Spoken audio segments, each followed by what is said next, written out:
শ্ৰেণীৰ পৰীক্ষাৰ ফলাফল ইতিমধ্যে ৰাজ্য চৰকাৰে ঘোষণা কৰিছে।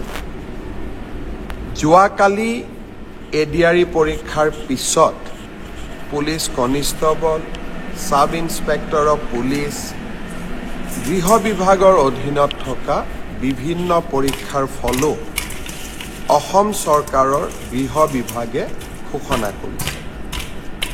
আজি খন্তেক সময় আগতে স্বাস্থ্য বিভাগৰ বিভিন্ন শিতানত অনুষ্ঠিত পৰীক্ষাৰ ফলাফলসমূহো হয় ঘোষণা কৰা হৈছে, নহ'লে যিকোনো মুহূৰ্ততে ঘোষণা কৰা হ'ব। মই আপোনালোকক জনাবলৈ পাই সঁচাকৈয়ে আনন্দিত যে অহা 15 তাৰিখে চতুৰ্থ শ্ৰেণীৰ বাবে আমি অনুষ্ঠিত কৰা এডিআৰই পৰীক্ষাৰ ফলাফলো দিনৰ 10:30 বজাত আমাৰ চৰকাৰৰ ফালৰ পৰা ঘোষণা কৰা হ'ব। আৰু এই প্ৰক্ৰিয়াকে আগুৱাই লৈ গৈ 15, 16, 17 এই যিকোনো এটা দিনত post graduate teacher, graduate teacher তাৰো ফলাফল আমি ঘোষণা কৰিম। আৰু শেষত আমি প্ৰাথমিক শিক্ষা বিভাগৰ বাবেও শিক্ষক শিক্ষয়িত্ৰীৰ পৰীক্ষাৰ ফলাফল আমি ঘোষণা কৰিম। অৰ্থাৎ অক্টোবৰ মাহৰ ভিতৰত অসমৰ 35,000 নিবনুৱা যুৱক যুৱতীয়ে কৰ্ম সংস্থাপন পাবলৈ সক্ষম হ'ব। যোৱাকালি পৰহিৰ দ্বাৰা মই নিবনুৱা যুৱক যুৱতীসকলক যিসকল পৰীক্ষাত উত্তীৰ্ণ হৈছে সকলৰ পিতৃ মাতৃৰ চকুত যি এক আনন্দৰ পোহৰ আমি সকলোৱে দেখা পাইছোঁ, সি সঁচাকৈয়ে আমাক আনন্দিত কৰিছে। আৰু আমাৰ দলৰ ভিতৰতো চিন্তা আছিলে যে হিমন্ত বিশ্ব শৰ্মাই এই কথাখিনি কিয় ক'লে, আমাৰ দলটো পিছত বিপদত পৰিব। কিন্তু আজি আমি 1 লাখ নিযুক্তিৰ যি আমাৰ প্ৰতিশ্ৰুতি আছে, সেই প্ৰতিশ্ৰুতি আমি নিজৰ প্ৰতিশ্ৰুতি নিজেই ভংগ কৰিলোঁ আৰু 2 লাখ নিযুক্তিৰ ফালে ধাৱমান হৈছোঁ। আমি অসমৰ নিবনুৱা যুৱক যুৱতীক দিয়া প্ৰতিশ্ৰুতি পূৰ্ণভাৱে পালন কৰিবলৈ পাই সঁচাকৈয়ে মই আনন্দিত। পৰম পিতাক ভগৱানক মই ধন্যবাদ কৃতজ্ঞতা জনাইছোঁ যে নেদেখাজনৰ অফুৰন্ত আশীৰ্বাদত আমি আৰু এটা মহান কাম সম্পাদন কৰিবলৈ সক্ষম হ'লোঁ। মোৰ লক্ষ্য ইয়াৰ পৰা আমি থমকি ৰ'ব নালাগিব। অহা 5 বছৰত আমি আৰু কিমান ল'ৰা ছোৱালীক চৰকাৰী চাকৰি দিব পাৰিম তাৰ পৰিকল্পনা মই ইতিমধ্যে আৰম্ভ কৰিছোঁ। বিভিন্ন বিভাগৰ লগত কথা বতৰা পাতিছোঁ যে অহা 5 বছৰত আমি 2 লাখতকৈও অধিক ল'ৰা ছোৱালীক চৰকাৰী চাকৰি দিব পাৰিম নে নোৱাৰিম। অৰ্থাৎ মোৰ লক্ষ্য যে অসমৰ নিবনুৱা যুৱক যুৱতীয়ে কেতিয়াও আশাহত হ'ব নালাগে। তেখেতসকলৰ আশাবোৰ পূৰ্ণ কৰাৰ বাবে আমি আমাৰ আকাংক্ষিত লক্ষ্য যি আমি সন্মুখত ৰাখিছিলোঁ সেই পথেৰে আমি কাম কৰি গৈ থাকোঁ। নৱেম্বৰ মাহৰ শেষৰ ফালে পুলিচৰ নিযুক্তিৰ বাবে আৰু কেইবা হাজাৰো পদ আমি মুকলি কৰি দিম। আজি যিসকলে পুলিচত চাকৰিক মই অনুৰোধ কৰিম নৱেম্বৰত আপোনালোকে আকৌ আবেদন কৰিব, যাতে আপোনালোকৰ আশাবিলাক আমি বাস্তৱত ৰূপায়ণ কৰিব পাৰোঁ। প্ৰাথমিক শিক্ষাৰো 5,000 পদৰ নিযুক্তিৰ প্ৰক্ৰিয়া সম্পূৰ্ণ হৈ যোৱাৰ লগে লগে বাকী থকা 4,000 পদৰো নিযুক্তিৰ প্ৰক্ৰিয়া আমি আৰম্ভ কৰিম।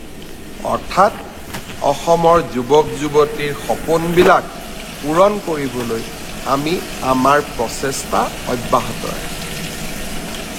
ইয়াৰ মাজতে আজি ৰাতিপুৱা আমি এটা সুন্দৰ নতুন আঁচনি আৰম্ভ কৰিছোঁ। আঁচনিটোৰ নাম হ'ল CM ফ্লাইট। ফ্লাইট মানে বিমান নহয়, কিন্তু CM ফ্লাইট হ'ল এনে এখন আঁচনি যাৰ দ্বাৰা আমি অসমৰ ল'ৰা ছোৱালীয়ে যাতে জাপানলৈকে গৈ, জাৰ্মানীলৈকে গৈ, সাউথ কোৰিয়ালৈকে গৈ চাকৰি কৰিব পাৰে, তাৰ বাবে আন এখন দুৱাৰ মুকলি কৰি দিয়া। এডভান্টেজ অসম দ্বিতীয়ৰ সময়ত জাপানৰ লগত আমি এখন বুজাবুজি চুক্তি স্বাক্ষৰ কৰিছিলোঁ। উদ্দেশ্য আছিল অসমৰ 50,000 ল'ৰা ছোৱালীক আমি জাপানত নিযুক্তি দিয়া, কৰ্ম সংস্থাপন দিয়া।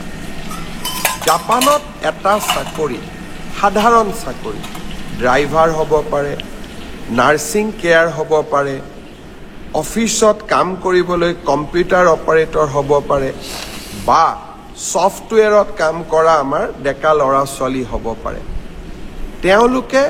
তেওঁলোকৰ মাহিলী দৰমহা হ'ল 2 লাখ টকা।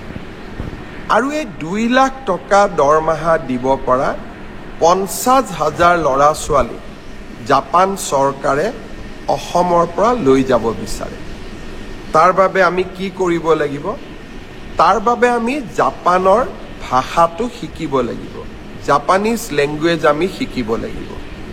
আজি ৰাতিপুৱা গুৱাহাটীত আমি জাপানিজ লেংগুৱেজ ট্ৰেইনিং চেণ্টাৰটো আৰম্ভ কৰিলোঁ।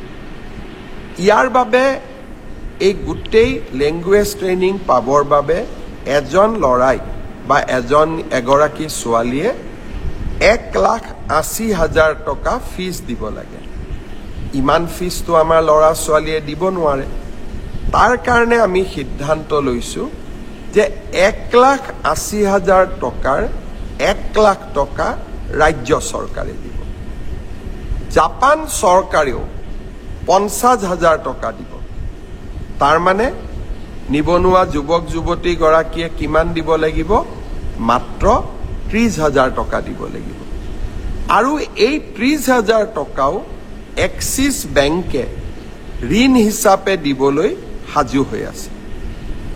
মই ছাত্ৰ ছাত্ৰীসকলক অনুৰোধ কৰিম যে আপোনালোকে যিসকলে ভাবে যে আমি জাপানলৈ গৈ চাকৰি কৰিম, আমাৰ পৰিয়ালটোৰ গোটেই অৰ্থনৈতিক ভেটি আমি পৰিৱৰ্তন কৰিম, আৰু যিসকলে এই প্ৰত্যাহ্বান ল'ব বিচাৰে তেওঁলোকক মই অনুৰোধ কৰিম, অহা কালিৰ পৰা আমি ক'ত আবেদন কৰিব লাগে, কেনেকৈ কৰিব লাগে, টিভিসমূহতো দিম, মোৰ সামাজিক মাধ্যমতো দিম, আৰু বাতৰি কাকততো দিম।